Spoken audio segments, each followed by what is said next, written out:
Quiet, numbskulls, I'm broadcasting.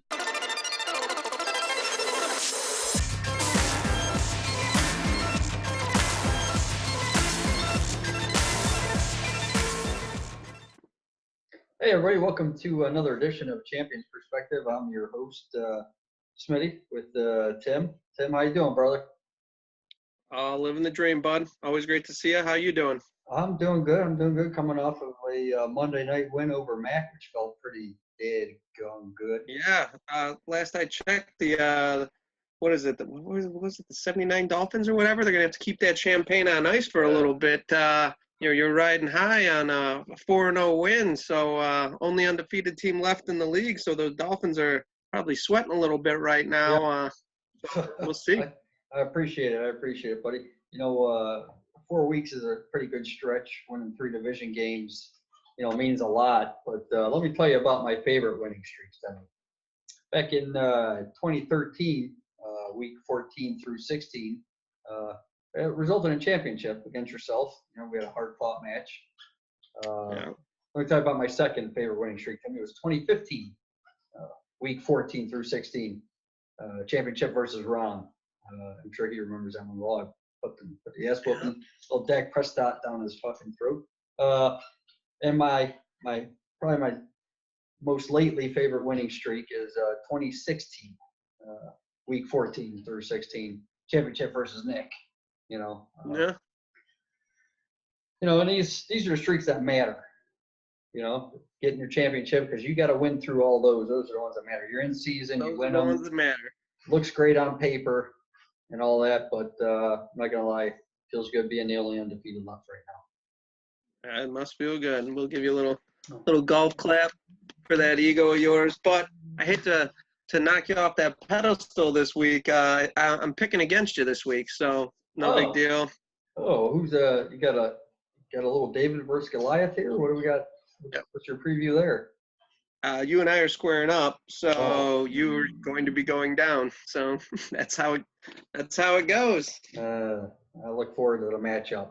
If it wasn't for an 88-yard touchdown run, I'd be sitting at 2-2. But what can you do? Life is good. Sometimes you got to take them on the chin a little bit and keep moving on. Well, we'll be revisiting your tenths of a point loss here, Timmy, in a few things. I'll tell you what, let's jump right back into the week 4 results, buddy. Sounds good. Let's start off with me versus Mac. Pulled it out Monday night. Monday night games are tough, dude, because I can't go to sleep knowing I won or lost, because if I lost, fuck, I'm gonna stay up another hour and feel like a turd. And if I win, then I feel great because I got to wake up in 5 hours. I'm like, well, at least I stayed up. When you lose as often as I do, you just go to bed and go, I'll check it in the morning. It'll be all right. So Mac had a decent showing. He had Matt Stafford with 25.5 points, New Orleans defense with 10. And I missed that. My last game with Austin Eckler as a starter gets 24 points. Matt Ryan took a dump on me, 12.5 points. Julio with 5 points. Stephon Diggs with 10. And Devontae Adams, who's showing up a little gimpy this week with 20. So yeah, it'll be interesting to see how that whole Eckler situation moves going forward. Like, he's still going to have some value, but I don't know if it's going to be, 20-point week value. So we'll see. It won't be RB1 value, that's for sure. Well, hopefully Melvin Gordon gets that soft tissue injury because he's not in shape for you. And goddamn right. Take that, Ben, you turd. Screw you, Ben. I play Ben. He scores like 130 points. Last week he scores 50. You're like, Ben, what are we doing here, man? All right, back it up. We'll get to when you play me. We'll get there. Over Ben here. Next up is Pete versus Ron. Ron wins 92 to 75.5. Turns out Ron's trade for Phillip Rivers, gave him 7 more points than Baker Mayfield. So got to start that. Baker did have a good showing, but he rode the bench. He did have a good run. Hopefully he's turning it on. That's just me being a homer, but I want to see Baker do well. Ron got 10.5 points from Ezekiel Elliott. He got 15 from Chicago D and 13 from Carolina's kicker, who he was pretty pumped about telling me he got this week. Real quick, though, sidebar on Baker Mayfield. Just a quick sidebar. This one's here for you, Puff. Saquon Barkley gets hurt and the Giants start winning games. That's freaking amazing. But if Baker Mayfield got hurt or wasn't there, do you think the Browns would win games? I don't think so. So just food for thought. I know you're a big Saquon guy, but the Giants were looking like garbage, and then they brought a quarterback in that seems to be carrying the team instead of a running back. To me, that's a great point. That's a great point. And, I don't want you to have the only say in this argument. I sent out a link, earlier in the year, Puff. You want to get back at Tim and say your side of the story, your rebuttal. I can resend that link out, and you can send me a video link and see what you got to say. There you go. Moving on to Pete. Pete had a good showing from Aaron Rodgers. He's been playing checkers. I call it chess, but he's fucking 0-4. He's been playing checkers with his quarterbacks, Timmy. He started Aaron Rodgers this week and got 32 out of him, which is pretty great. He got 15.5 from Kerryon Johnson and not much else. Probably the low light of his day was -2 from his kicker when he had Will Lutz on the bench for 14.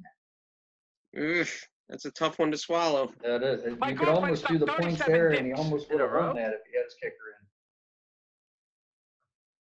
It's a tough road to hoe for Pete right now, especially with Saquon getting hurt. So he's got to start chaining a couple W's together. So I don't know if he wants to start moving pieces or not to, just try to win a matchup by matchup week. But he's going to have to make a move sooner or later, I think.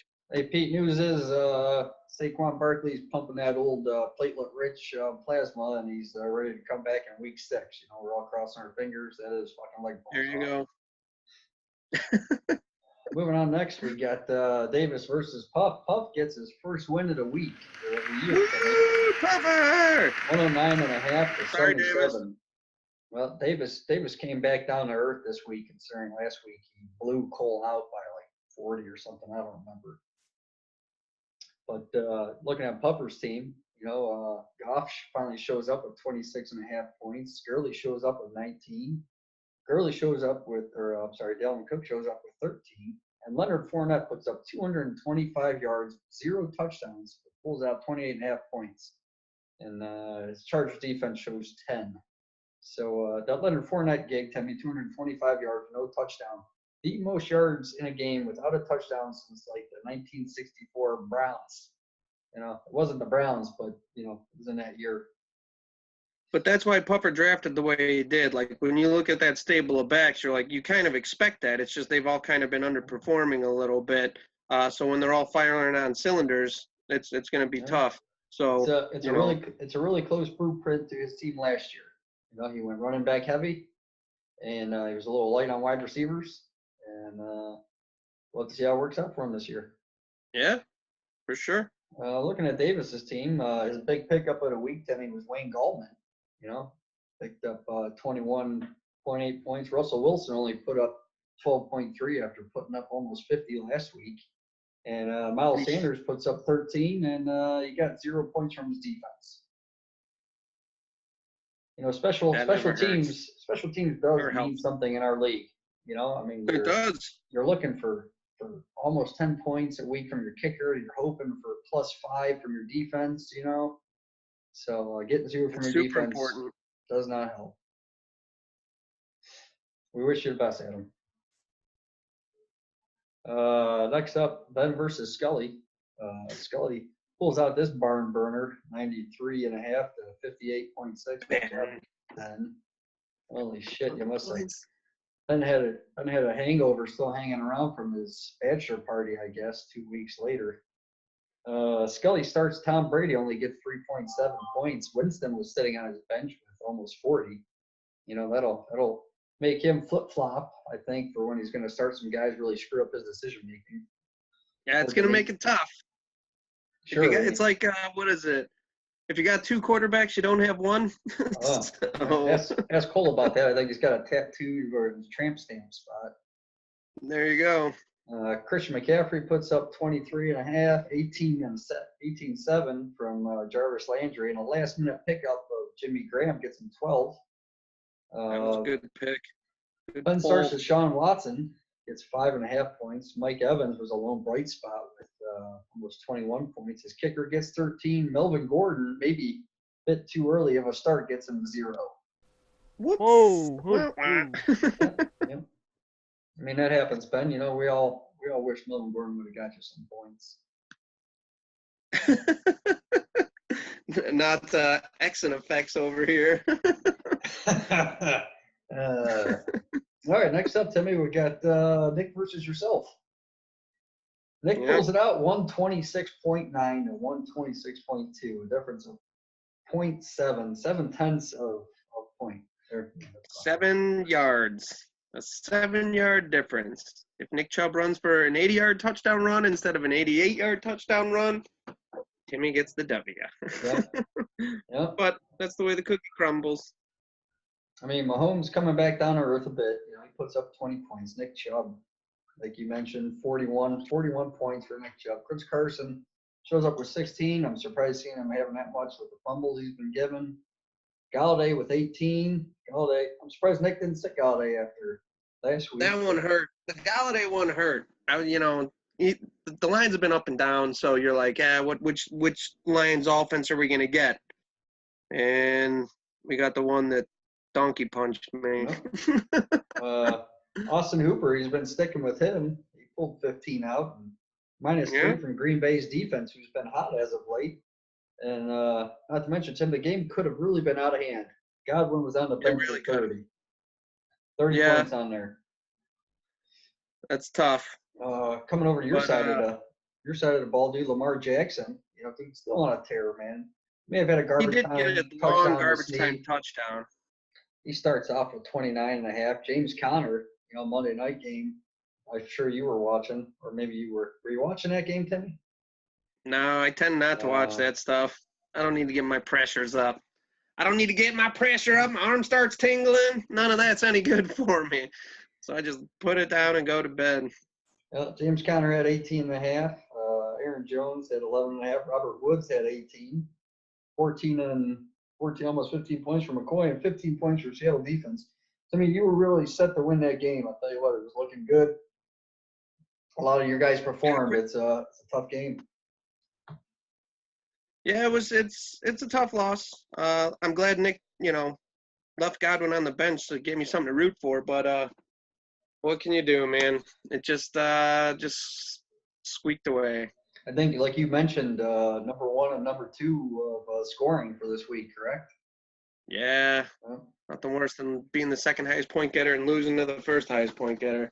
But we've all been there. You kind of just gotta hope the team keeps producing the way they do, and your guys' teams keep producing the way they are, and then it'll be all right. And I'll start throwing some W's up, but we'll see. All right, Timmy. Let's. Why don't we move into your picks for this week? I believe last week you went 5-1. Congratulations on that. I did. Yes, I did. The only one I missed was me versus Nick, and as we just discussed, that was by 7 yards, so could have been close to a clean sweep. This week I'm playing Smitty. It'll be interesting. I believe you got a receiver on bye, and we'll see what happens with Austin Eckler. But I picked me to win, as always, because I want me to win. Scully versus Puff. Puffer's stable of backs is starting to turn it around, and it should give him steady, consistent points. If Goff could get his head out of his ass, Puffer's team would be pretty tough, so I went with Puffer. Ron and Bill, I picked Bill on this one. I think it just came basically down to some matchups. It looked like Ron's teams were playing a lot of tough defenses. Ben and Davis, I actually took the Ben tree on this one because Ben seems to do good game, bad game, good game, bad game. Yeah. He's coming off a bad game, and that means he should be on a good one. So if Melvin Gordon does start taking over some of those shares, then he could be starting to get some points out of that back, and that would kind of round him up. We call that the Matty Ice effect. Then that's right. Yeah, I'm playing you. He had a bad week last week. He'll still throw for 500 yards and 3 touchdowns to Julio Jones this week, and right up the tailpipe. But let's see. I'll probably lose by 0.4 points this week. It'll be awesome. Then we have Nick versus Mac.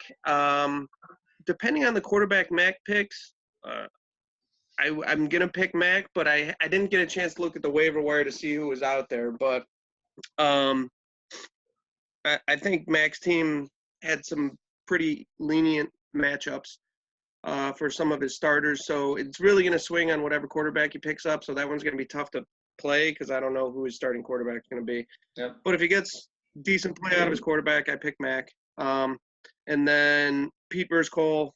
Pete's team's still a little rough right now, so I went with Cole, who's been pretty consistent with his squad. Yeah. Good call on that one, Timmy. All right, buddy. Well, So my overall, yeah. my overall total now is 11, 11, and 7. So that's where I'm at for wins versus losses. 11 wins, 7 losses. Or 11 picked right, 7 picked incorrectly. Well, that's pretty decent.